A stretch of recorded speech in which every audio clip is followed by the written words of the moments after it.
Hey guys, how's everyone doing? Welcome back to Harry's Highlights. On this video, we're going to talk about the book Secrets of the Millionaire Mind.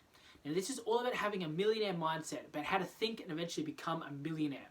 Understanding what sort of process do they go through, what sort of mindset do they have to achieve wealth and happiness and all this success. And part of that is understanding is that they think big. They have an abundance mentality and they always believe there's enough to go around. They always think that there's anything that you want, more can always be created. That understanding that positive mindset, that everything can be framed positively. You can always look at something and go like, don't worry, there's more to come. There's always like, everything's an opportunity, never an obstacle. It's always about like, don't worry, whatever happens, we can always find a way, always find a solution. It's fundamentally understanding that anything you want or desire in life can always be created. Anything that ever happened in life was once originally someone's thought in someone's mind. What all that happened was that eventually it just materialized. So when you understand that and you can conceptualize and basically really digest, take that in, that's the mindset you need to have, that anything that you want a better life, create it. You want more money, create it. You want better health, create it. You want more happiness, create it. You are in charge of that. You have the power and control to make that happen. And that is understanding a millionaire mindset. Second thing I want to talk about there is about when you have a millionaire mindset, you play to win instead of play to avoid losing. Now, what that really means is that, for example, with people with a poor mindset, they really focus on not losing instead of winning. So a great example is that if you have a millionaire mindset, you want to create more wealth. You find that like you're capped at your job. You can't get any better. I can't do any more there. A millionaire mindset, one of the examples is they look at it, they go, I'll quit my job and start a business. Millionaire mindset, I'm going to create more money. Poor mindset goes, but that would mean I don't have a job. Focusing on the losing instead of focusing on the winning. See, they focus on avoiding how to lose, but if I quit my job, I won't have money coming in. Like, not if I quit my job, I've got the opportunity to make more money, be in control, be my own boss. They focus on the fact that I would lose that security. I would lose that consistent paycheck. I would lose that structure. All these things about focusing on losing instead of winning. Focusing on, it's about putting small losses on the line for bigger opportunities. Because if you quit your job and then start a business and then all of a sudden you start making 10 times the amount of money you made in your career, was it worth it? Absolutely. But you had to put that small loss on the line of quitting a job to make room for the bigger opportunity of starting your own business and making money, creating a life for yourself. Poor mindset won't see it that way, where a millionaire mindset will. The other one is that millionaires or people with a millionaire mindset, they focus on opportunities instead of obstacles. They look at things, how can I turn any situation into an opportunity? They don't see it as like, here's another hindrance, another roadblock, another setback. They always see it as, how can I turn this into an opportunity? Whether that be as something as simple as that, here's my opportunity to grow, get better, get bigger. For me to be able to develop the skill set to overcome this challenge. So if anything like this comes up again, or anything even similar like this comes up again, I have the know-how to overcome it. For example, it's like how your immune system works.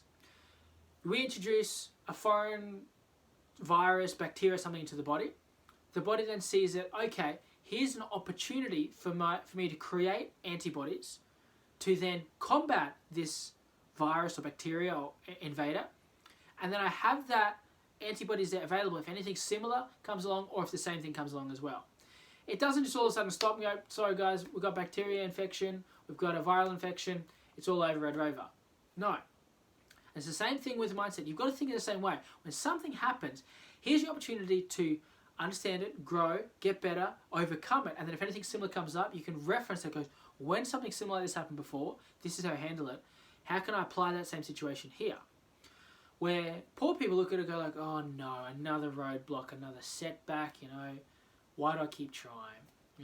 Instead of, and like, it's like, here's another reason or indicator of why I need to stop. I need to quit. I need to stop trying to do something else. Move out of my comfort zone. That's why they're poor. That is why they have that poor mindset. Because what they're looking at, they're always looking at things in a negative light. Instead of turning that situation into an opportunity, they recognize that situation as a reason to not try or a reason to give up or be defeated.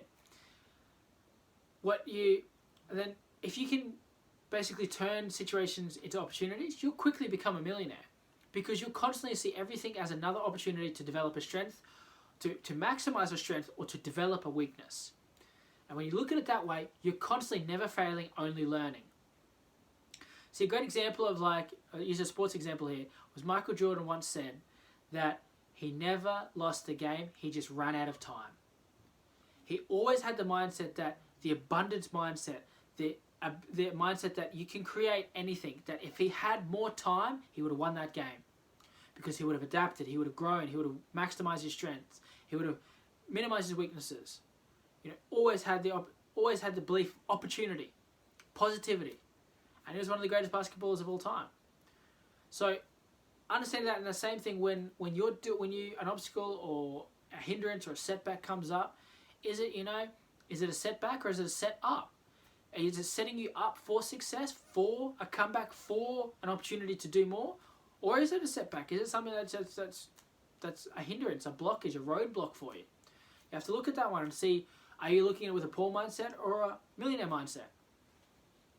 The other thing I want to talk about there is understanding fruits and roots. Now this is about, in order for the fruits in your life to be good, the roots must also be good. That's understanding that, like, whenever you plant a tree, a fruit tree for example, the soil quality that tree is growing in will affect the quality of the fruit. If it's poor soil quality, you'll have poor fruit. Same thing in your life. If the life that you're living is poor and the environment you're living is poor, and you continue to look at it with a poor mindset, you'll produce poor results. But, if you feed the roots, like when it comes to fruit tree, you feed the roots, you nourish them and cultivate them to help them grow and become stronger, improve the environment, improve the soil around it, the fruits will be an example of the result of that. They will prove that the soil is better, and that it'll be proof is in the fruit. Same thing with your life. No matter what situation or environment you're in, if you change it and improve it and build on it and cultivate it, you'll have better results. You'll have the fruits of your life, the results in your life will be proof that things are better. And it's understanding that, like, to feed the roots, you have to change your beliefs. You have to look at the situation and go, like, this may be how it is today, but it will not be this way tomorrow. So by changing your beliefs, by keeping an open mind and looking at things that, like, even though I only have control over a certain amount of things, what can I control? I can control the environment. I can control the way I look at things. I can control how I react to things. That there will then be feeding your roots to make them stronger and produce better quality fruit, better quality results in your life.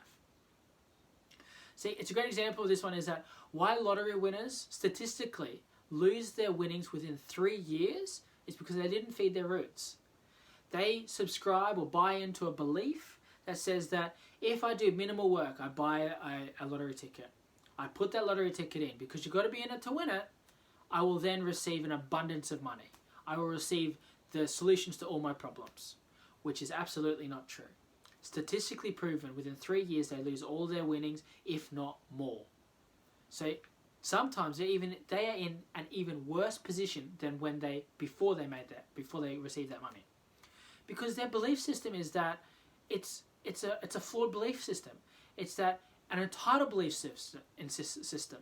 It's about expecting a handout, expecting I'll do a little bit of work and get a massive reward, which is not how life works. And to follow that means that, like, I'll work a couple days and expect to get paid more than my boss. So really? And then, like, I'll start a business, do a little bit of work and expect just all the customers will come in and I'll just get paid a bunch of money. But that's not how that works. You have to change your belief system. Feeding your roots. The other one that I was talking about, and on the same topic, is about understanding you've got to avoid complaining and negativity. And on top of that, don't listen to others complain. It won't feed your roots. Basically, complaining is practically useless. All you've done is highlight a problem without providing a solution. So you recognize there's a problem. There's a difference between when you highlight the problem to understand it and provide a solution. But if you're just highlighting the problem, like you're walking, my feet hurt. Okay. Is that all? Like, there's no solution put forward. There's nothing like, what were you hoping to achieve?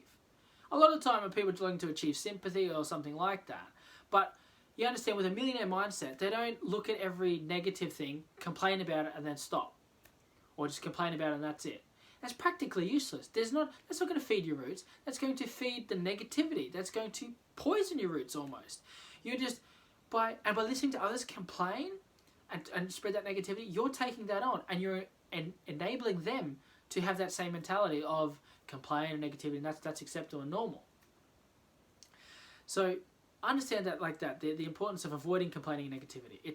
It's practically useless and doesn't serve you in any way. The last one I want to talk about there is that you've got to focus on the results, not the amount of work you need to put in. See, too many people want the prize, but they're so frustrated or they dislike the process. So it's like, I want to be a millionaire, lottery winner, lottery ticket. I want to be a millionaire, but I don't want to put in the work. So I just do a little bit, just put in the lottery ticket, and then bam, all of a sudden I'm a millionaire. And then that's how they go through life. Then they expect they lose it, and they go, well, I just want to do that again. That was easy. I want that way. Understanding that, see that, like, when you look at, like, you know, you want to create more, you want to have more, you focus on the result of having more, not on all the work that you need to put in to make it happen.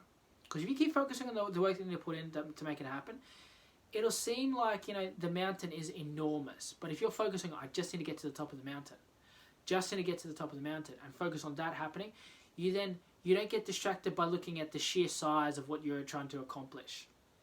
You have your eyes on the target, because what you focus on will grow. So if you focus on the difficulty of the task, the size of the task, that's what will grow. If you focus on the goal itself and where you need to be, that is what will grow, and that is what you'll achieve and work towards. So to summarize quickly, talking about this book was about understanding how to think and eventually become a millionaire, how to have a millionaire mindset. You've got to think big and have an abundance mentality. You've got to look at things as like there's always going to be enough to go around, and anything can be created. Anything you want in life or desire in life can be created. Anything and everything always started as a thought in someone's mind. You've got to understand you've got to play to win instead of playing to avoid losing. The poor focus on losing instead of winning. You need to focus on basically putting small losses on the line for the bigger opportunity. Focus on opportunities, not obstacles. And understand that if you can turn any situation into an opportunity, you'll quickly become a millionaire. You have to understand you have to avoid poor mentality of complaining about, like, basically how many obstacles and things there are there. Like, if you just point them all out, that complaining and not feeding your roots, that's going to get you nowhere. You've got to feed your roots and change your belief system to always look at things positively, to look at things as like, you know, everything in life can be better if I change my beliefs. You've got to avoid complaining and negativity, and don't listen to others complain or spread their negativity. You're just enabling them to have a bad habit, and you're allowing yourself to take on negativity that's going to poison you. And lastly, focus on the results, not the amount of work you need to make it happen. By doing all of that, you'll be embodying and subscribing to the secrets of the millionaire mind. So now we're going to be making a lot more of these videos for this training series to help you with your personal development goals. That's all for now though. So until next time, leave a comment below on what you like the most, and I look forward to sharing more with you